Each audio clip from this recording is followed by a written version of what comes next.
Alors le but de cette entrevue est de donner un état des lieux un peu de la situation actuelle, puisqu'on est en période de confinement, période toujours délicate.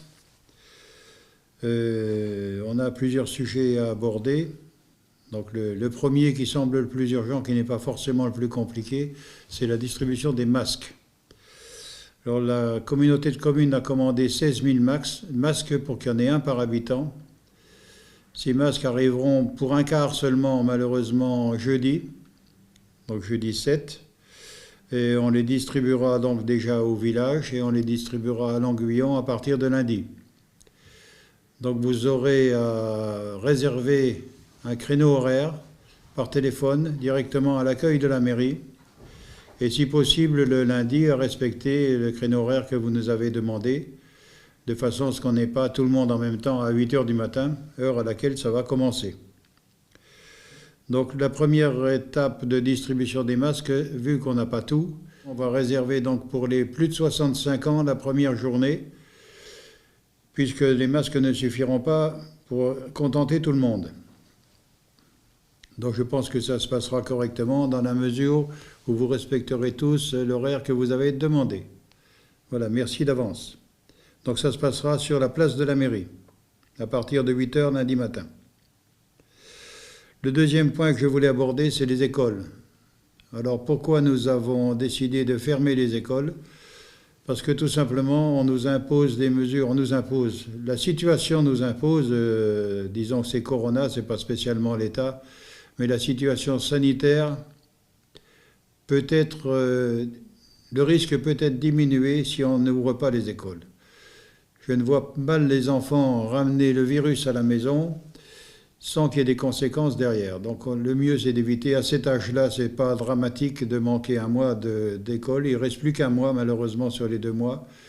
Et donc la reprise en septembre sera d'autant mieux préparée. Donc par contre, les écoles ferment, mais on demande aux gens de retravailler, ce qui paraît normal. On est dans une situation économique difficile, conséquence toujours du même virus. Et les gens commencent à retravailler dans les entreprises. Les entreprises ont besoin aussi de gagner de l'argent pour payer leurs salariés, principalement. C'est la vie normale d'une entreprise. Donc les gens qui vont travailler peuvent avoir des enfants qu'ils ne pourront pas forcément garder. En période de vacances, ils ont toujours soit une nounou, soit une grand-mère ou quelque chose comme ça. Le déconfinement va permettre de garder les enfants. Par contre, ceux qui n'ont pas de solution du tout, nous vérifierons, bien sûr, et garderons les enfants de ces personnes-là. Donc aux horaires normaux d'école. Par contre, ça se passera à l'école des Alandières, à Langevin-Vallon. Il n'y aura pas de transport en bus et il n'y a pas de cantine prévue. La cantine reste fermée. Le repas de midi pour ces enfants-là, ça sera un repas froid livré par un traiteur. Donc ils mangeront sur place. Donc on a demandé aussi aux enseignants, pour les heures de journée, éventuellement de s'occuper des enfants, de les aider dans leurs devoirs ou éventuellement de leur donner, pourquoi pas, un cours. Ça dépendra un peu du nombre d'enfants qui sont là et du nombre d'enseignants qui seront disponibles pour cette tâche. Mais les règles continuent d'enseignement à distance pour ceux qui ne seront pas là, bien sûr. Donc le but, c'est de conserver uniquement les enfants qui n'ont pas de solution de garde du tout. Donc voilà pour ce qui concerne les écoles. Ensuite, les services de la mairie seront ouverts donc à partir du lundi 11, mais n'ouvriront pas comme avant. Les services de la mairie sont soumis aux mêmes règles de distanciation et de gestes barrières. Ce qui veut dire qu'on ne pourra pas venir à 5 à l'accueil en même temps. Il y en a un qui rentrera dans le sas, les autres resteront dehors, séparés d'1 mètre au minimum. On va essayer de matérialiser tout ça sur le trottoir. Donc il faut respecter un minimum. C'est pas parce qu'on ouvre le 11 que le virus a disparu. Le virus, il n'a ni frontières ni horaire. Et il ne distingue pas les familles les unes des autres. Donc voilà pour ce qui concerne les services qui viennent faire des permanences à la mairie sont tous à l'arrêt, y compris la CAF, la Sécurité sociale. On ne sait pas encore pour le PIMS. Donc on vous informera au fur et à mesure des événements et des changements. Pour l'instant, voilà les principales nouvelles. Sinon, on a demandé aux entreprises de reprendre leur travail, sujet sur lequel, bien sûr, ils sont d'accord. Donc les entreprises vont reprendre les travaux. Une a repris au forum, par exemple, pour refaire la toiture à l'arrière au niveau des loges. Ensuite, on a les Ulions, la rue des Ulions, où les travaux vont commencer mercredi prochain. Les machines sont déjà arrivées. On a les travaux d'électricité publique qui vont reprendre. Donc là aussi, c'est pour la semaine prochaine. On a le parking de la rue de Montréal qui sera en travaux à partir du 18, en même temps que la rue Augistrou qui sera refaite jusqu'à la rue Hardy, donc devant la gare. Et on a rajouté deux petites rues, la rue Courtois et la rue du Clos, en prévision aussi d'autres travaux qui viendront l'année suivante, puisqu'on essaye de programmer ça maintenant par année, comme vous avez dû voir déjà pendant la campagne électorale. On a le parc Latronce qui est en rénovation. Aujourd'hui, nous avons une personne bénévole qui travaille depuis plus d'un mois maintenant, qui vient aider à remettre les jeux en service et les repeindre. Donc merci à lui. On a l'église Sainte-Agathe où les travaux vont bientôt enfin redémarrer. Donc on a des conférences téléphoniques en ce moment sur tous ces sujets. On a la rue Zola où les travaux ont repris cette semaine. Donc là, il est prévu 7 ou 8 maisons, je crois, à construire. On a le chemin de Profonde-Fontaine, donc il sera terminé, j'espère, dans quelques jours. Il ne manque plus que le macadam, donc c'est imminent aussi. Donc voilà les principaux événements, disons, qui vont arriver ces jours prochains. Donc je voulais surtout indiquer la distribution des masques, parce que des personnes n'ont pas de masques.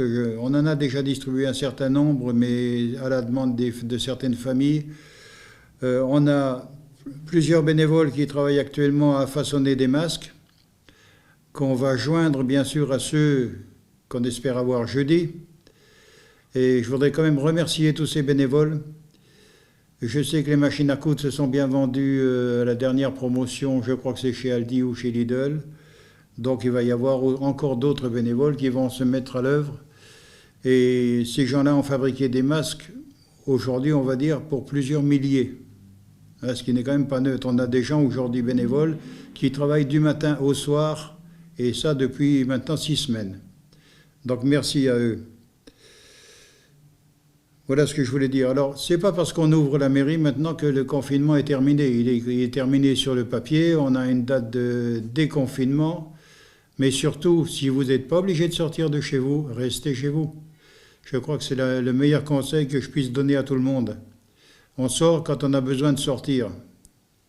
Et on ne sort pas en groupe de 20, déjà c'est toujours interdit, il y a des mesures qui sont toujours officielles.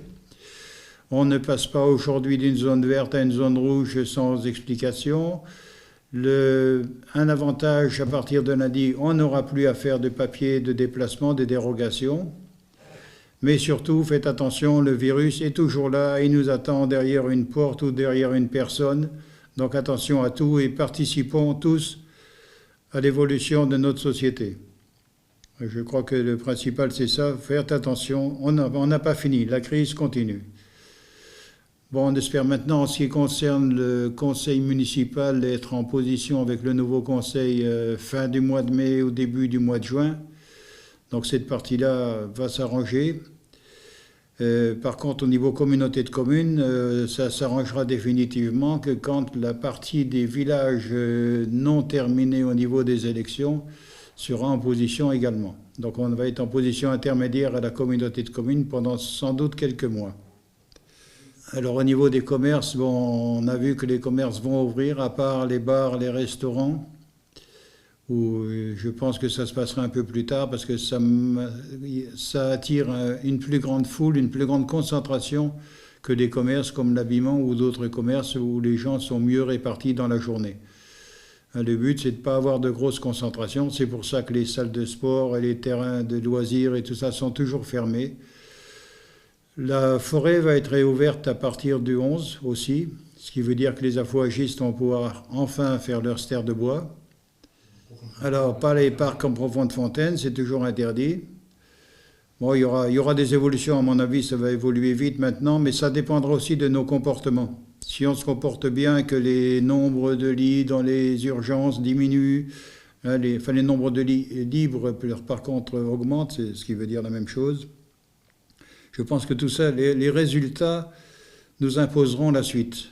Alors espérons que les résultats sont de plus en plus positifs et nous imposent une suite favorable.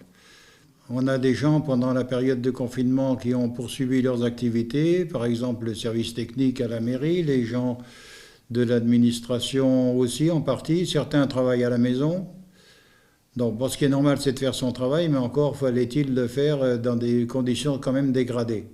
Je peux remercier aussi le personnel soignant, mais pas seulement le personnel soignant. Chacun dans son métier, je pense, a fait le maximum. Le personnel soignant travaille bien sûr avec des malades, mais est alimenté aussi par des camions qui viennent livrer des marchandises, de l'alimentation. Tous les gens qu'on dit être en première ligne, mais il n'y a pas que la première ligne, il y a aussi la deuxième ligne. Nous avons des femmes qui font le ménage, qui sont obligées de désinfecter des locaux. Y compris d'ailleurs dans les écoles. On a des travaux de ce type-là partout, mais on oublie toujours ces gens-là.